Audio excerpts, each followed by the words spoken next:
I think what is happening in Ukraine is not very unique Ukrainian thing. The kind of innovation that is happening is because people are facing existential threat and they're innovating already on the battlefield. That puts an insane amount of pressure on the engineers to design something that will work right away. This kind of mindset is actually crucial to understanding what can be built, and it's crucial also to innovation because there's so much at stake. Maksym Eristavi, it's really lovely to have you here on Visionary. You and your cats, I think we just saw a little tail going out of frame there. So if I could just say, we're really, really happy to have a feline contribution to this conversation. It's great to speak to you. I think you're in Prague at the moment. I wonder if you could start by giving us an overview of your really extraordinary portfolio career. You're involved in so many exciting projects. Give us an idea of what you're up to. Well, I thank you so much for having me, and always pleasure to talk to you. Especially that's kind of a routine that I really miss sometimes in this chaotic life. So I'm happy to be here. And I mean, in general, I think for lots of Eastern Europeans, that's not really that extraordinary because you start very early. I started working when I was 16 in journalism. So by the time you're mid-30s, you already have so much already happened in your career, so many stages. And especially in vibrant democracies where if you're in civil society or in journalism, there is a lot of every time happening. And unfortunately, within the recent decade, with a war coming to our region, that's sometimes you feel like 2 months, it's 20 years already. You've already, been done so much. Not necessarily it's a good thing, and not necessarily I would love to have my life like that, but it is a fact. But nevertheless, for me, through the entire almost 20-year career, everything for me kind of clicks into the place. So I started contributing and defending democracy as a journalist because I believe, and I still believe, that's one of the keystones of any democratic society: strong journalism and strong institutions of media. Then I started defending journalism already in civil society and nonprofit, helping to empower storytellers, help to navigate the digital world and protect their rights. And now for me, this also very really natural transition to bring all of that background in communications and storytelling and try to expose Russia for the rest of the world as an empire, as a colonial empire, which in a way also helps us in Europe to design better defense and better response strategies. Because if you don't understand the enemy, you don't know even the proper words how to describe the threat that you're facing, how come you can design any kind of proper or adequate response whatsoever in the first place? And you're about to be a speaker at a big defense conference. Yeah, so I mean, in recent, especially since the full-scale invasion, any gathering, whether it's a focus on Ukraine, is about defense. So I'm not from defense background, right? I don't come from the army. I don't come from any experience, military ones. But of course, when you're faced with a task of defending your democracy and you're facing an imperial colonial war that aims at erasing your identity, your own people, everything becomes about defense. Defense in a much larger scale, about defense of my authentic identity of who I am, defense of the country where I was born, but also defending, not to be too cheesy about it, but defending also our way of life, because this is what this war is all about at the bottom of it, defending our freedom and our democratic way of life. This is what we're facing. And when you say the country where you were born, that is Ukraine. Yes, so I was born and raised in Ukraine, and I worked at least half of my work life in Ukraine. But I left very early, and I was also working, has been working abroad for many years. And my role kind of merged into this kind of bridge building between the rest of the world and Eastern Europe, since I began realize how important it is to understand Eastern Europe for the rest of Europe, how much all the stuff that is happening in Eastern Europe will define Europe for many generations to come. And it was even before 2022, it was very obvious for me that we must understand much better with more nuance what is Eastern Europe, what is happening, and most importantly, what we were getting wrong about this part of Europe. That, basically that kind of gap of knowledge and understanding is something that makes us weaker. And obviously, we were not really prepared to face the war exactly because we had that kind of misunderstanding gap. And to help us understand, you've now just published a book. Tell us about that.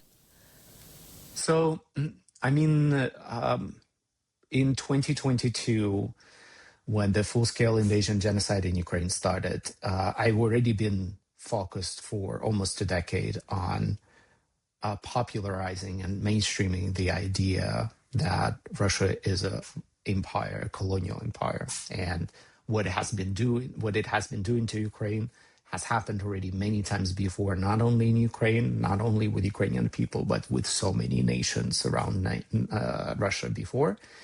And I wanted to, in that moment of urgency, I wanted to do it in a very simple way for people to grasp. As a journalist storyteller, I wanted to connect the dots for people to see the pattern, to see the serial behavior, to once again understand that we're facing much more than one regime or one madman.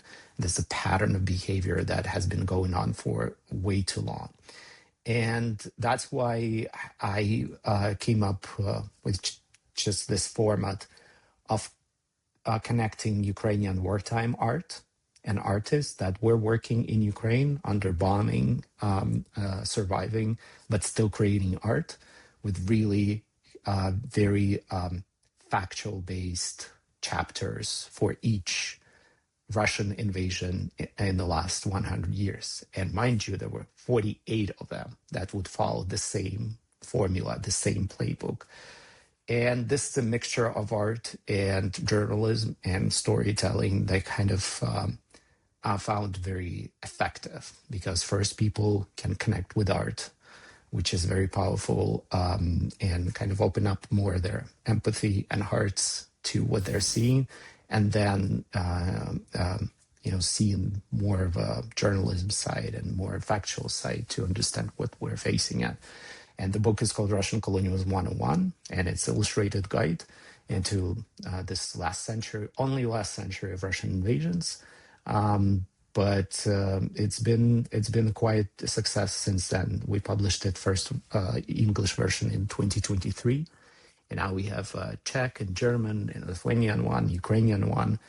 And one thing to add it that when I wanted to publish it in 2022, not a single Western publisher wanted it to publish or fund it, because they didn't think back then that imperialism is even applied to Russia, and they would make fun of it in general, or found it that it's too controversial. So we had to crowdfund it for the first edition from the entire world. And I'm very honored and happy that a Ukrainian publisher picked it up. And despite bombings and ongoing war, it was printed in Ukraine, created in Ukraine, and then found a global success already after that, which is already, once again, a testament to the resilience of Ukrainians, and a simple reminder that Ukrainian book has been and still is a very powerful act of resistance on its own. Deeply, deeply impressive, yeah. Now, Max, you were at the Maidan Revolution. What do you remember about that? What stands out most vividly about that time for you? Wow.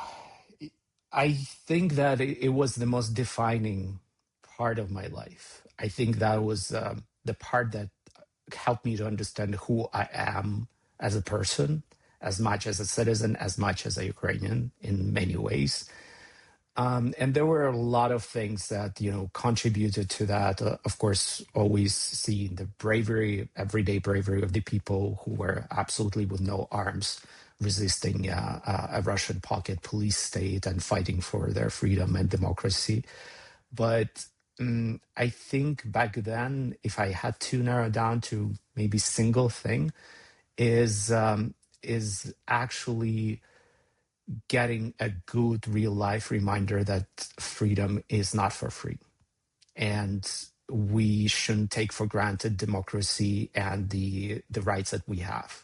That every time when we start taking it for granted, there is always going to be someone, whether a person next to you, a regime, a populist politician, or when you name it, or a neighboring country that would try to take advantage of it. And it doesn't mean that you have to be constantly in battle state, but there is always something that needs to contribute, or keep that in mind, that needs to be everyday work done on behalf of the society to protect and safeguard those freedoms. And I think this moment will come very clearly to me, because if you haven't been to Maidan Square back then in Kiev in 2014, one of the most striking things were the diversity of people who were there. There were, people of different political views, different ethnicities. They spoke different languages.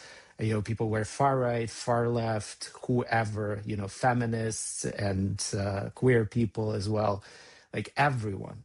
And of course, they wouldn't agree absolutely on everything.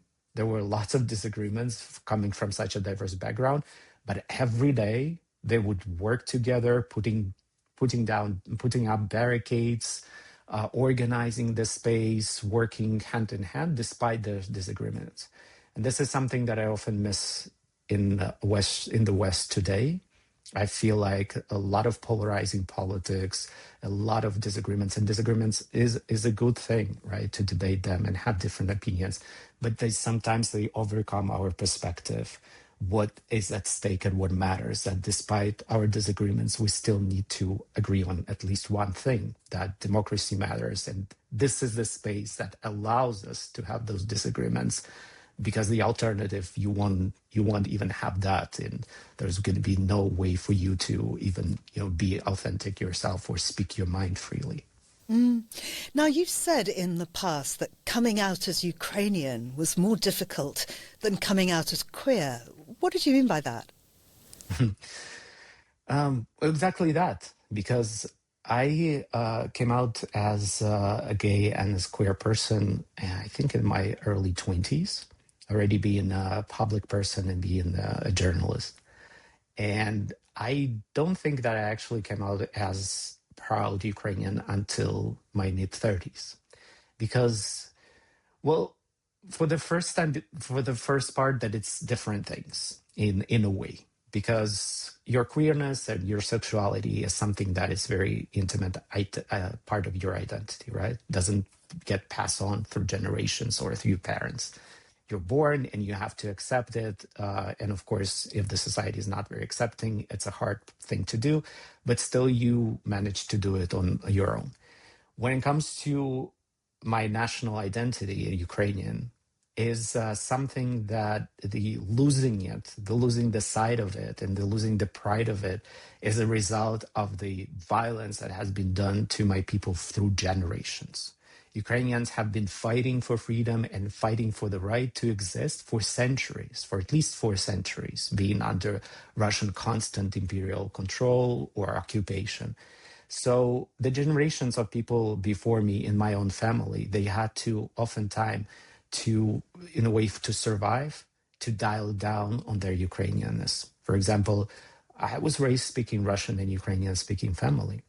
And I didn't know for sure why it happened until much later, when I understood that for my Ukrainian speaking family and parents, to raise me Russian was a way to protect me. So in a way that I can pass maybe sometime as a Russian in the future, have better career, have better opportunities. My parents couldn't, for example, had a higher education without Russian because it was forbidden to defend your thesis or defend in your master's in anything but Russian. So these kind of small things then feed up for me discovering even the history of my family that was completely mutilated. and by Russian imperialism, by Russian occupation, where a lot of members of our own family disappeared without a trace, being kidnapped. A lot of people who are just not comfortable speaking about your own roots because you don't know. You don't want your kids to, get in trouble being proudly authentic indigenous themselves. That's why it took a lot of work, including investigative journalism skills, just to trace back my own roots. And that's why today, me confidently speaking that I'm Ukrainian, took some very hard work just to establish where I come from and why it happened and who I am today. Max, I'd like to pivot slightly now and talk about defence and technology and the future of Europe. So you've argued that defence innovation is absolutely central to Europe's survival. That's strong stuff. Explain? I think, first of all, you remember in 2022, people would give Ukraine how many days? Like 3 to stand. And if everybody said that if Russia full scale invasion of Russia happens, that Ukraine wouldn't have a chance, because we're talking about a country, an empire that is 10 times larger in resources and nuclear power. And yet, to the date, we see Ukraine standing. Not only Ukraine standing, Ukraine has the largest, most experienced army in the free world, after, in Europe at least, but, you can argue in terms of experience in the free world per se. We see how Ukrainians did not allow Russia to capture the majority of Ukrainian territory. Russia is not able to move more than several kilometers a year, losing tens of thousands, hundreds of thousands of people. So you can see that it's definitely, despite what Russian propaganda is trying to tell you, Russia is not winning in any way, and facing a country that is much smaller and had absolutely no amount of resources whatsoever. And the single reason for that is, of course, the resilience of Ukrainian people that resulted in this massive defense revolution and warfare revolution that we're seeing in Ukraine right now. The onset of robotics, the drones, the innovation that is happening with the most cutting edge arms that Ukraine is inventing on the go as they fight for their survival. And that single thing, you can say that, yes, the authoritarian world is innovating as hell as well. You see Russia, you see China fueling that innovation. So they've already been investing in drones and everything, and redefining the warfare for several years now. But the only way to reply to that is something that is even more innovative, and something that is not only more cutting edge, but also rooted in our own values as well, and democratic values. And so, if you had to zero in on something, what are the most exciting areas right now, do you think, for defence innovation and also investment? Honestly, I don't think of it as exciting as much as I'm very anxious and honestly scared to the fact how unprepared we are in Europe to face this new era of warfare. We already have Russian drones swarming our skies, and the majority of countries do not have the capacity or even understanding how to deal with it. We have Russian drones violating our airspace. We shoot them down with $1 million missiles, those drones that cost like maybe 5,000-10,000 euros each. And so they can bankroll our defenses even before the full-scale invasion, just how unprepared we are. And just to plainly simplify, I think it's important to have your home protected, and that you have at least a good lock on your door. I think this is kind of the basic for every home, but I'm not sure at this point that we even have that lock in place, considering what we're seeing in our own skies.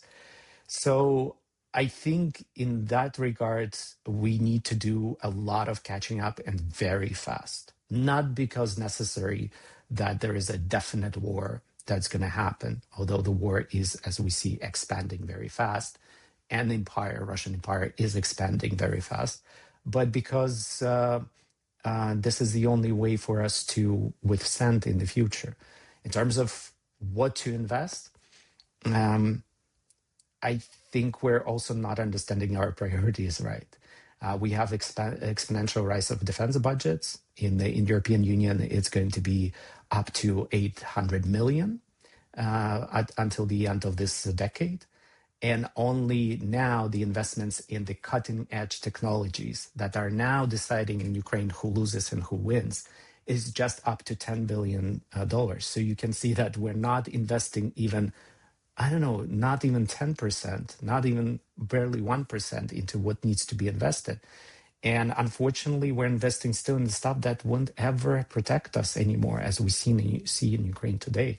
The kind of legacy arms, they don't give you any edge. They don't protect you in any way. So why we keep investing in that if there is no relevancy in that kind of arms? And that actually drives this anxiety that I talked about in the beginning. So, I mean, we really need to think beyond conventional weapons we've used for centuries.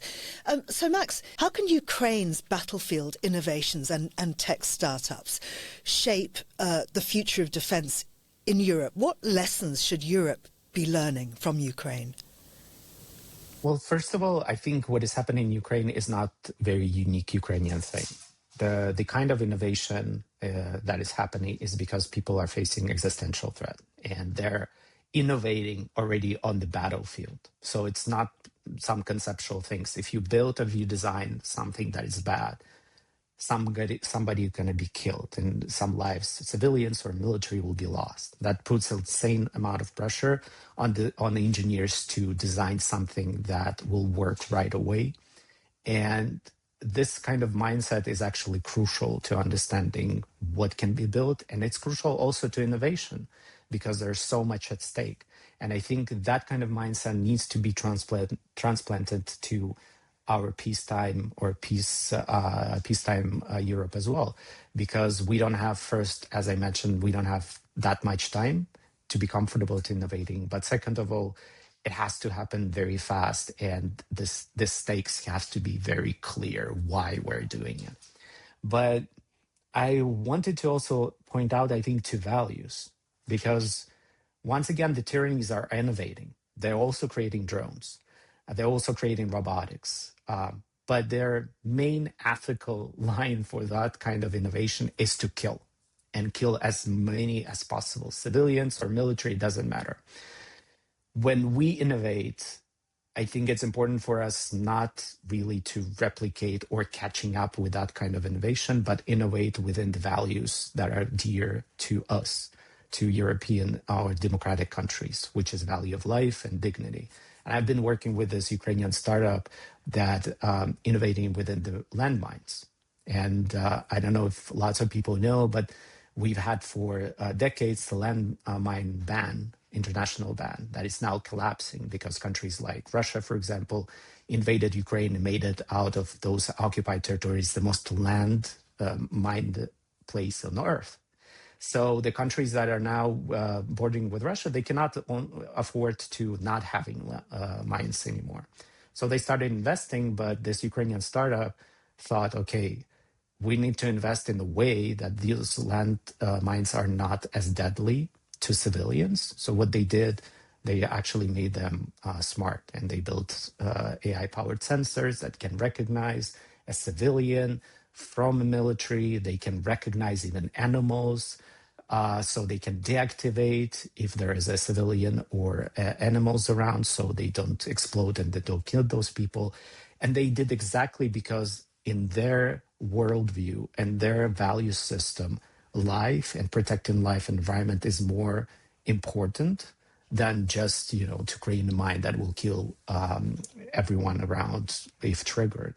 So this is one example, and we've seen on Ukrainian battlefield many examples such as this, robotics that are designed to get the injured soldiers from the front line, drones that drop, for example, help for civilians or some instructions for them to get out of the frontline zone. This is all kind of shows us real clear example where our innovation should go and how it's already radically different from the kind of innovation that the authoritarian and tyrannical states like Russia, China, North Korea, or Iran are building and deploying.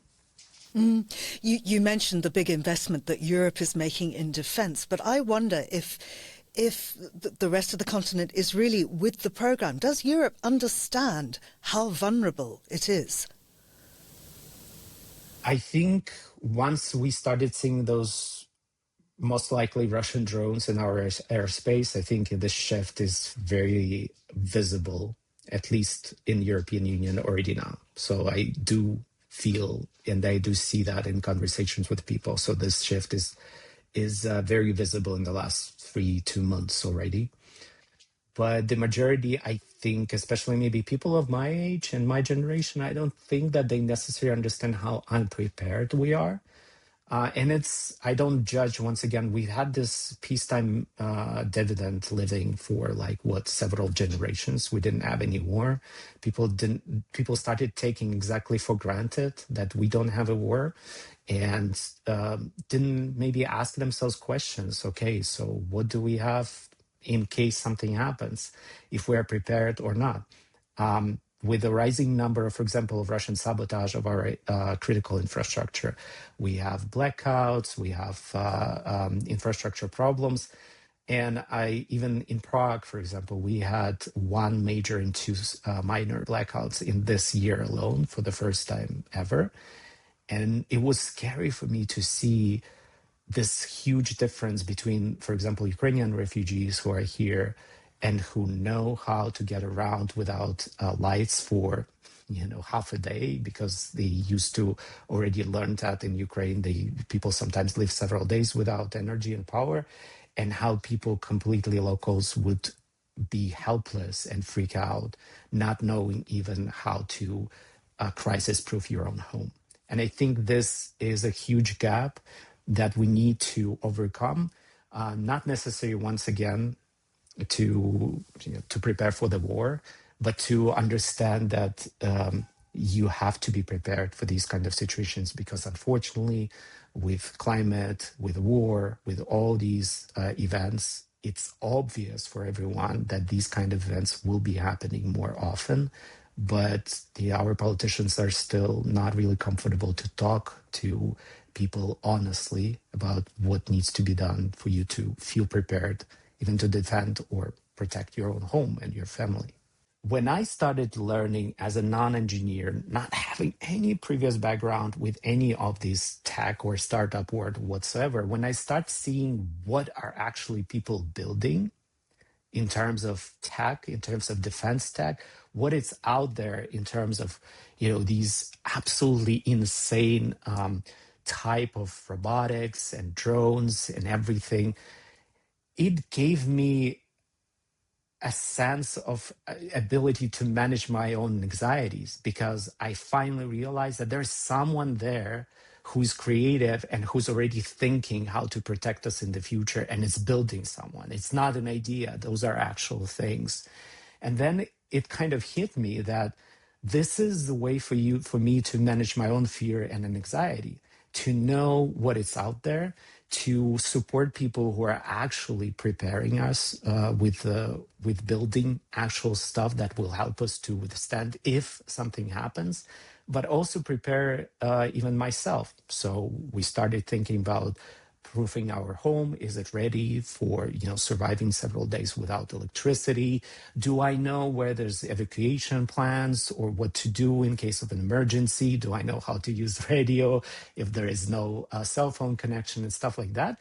While we were studying doing it, I actually saw my anxiety levels decreasing, because I don't know what's going to happen in a month or two, what kind of war, what kind of disaster will come my way.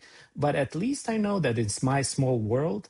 I am prepared and I know how to deal, and I know how to secure my own family.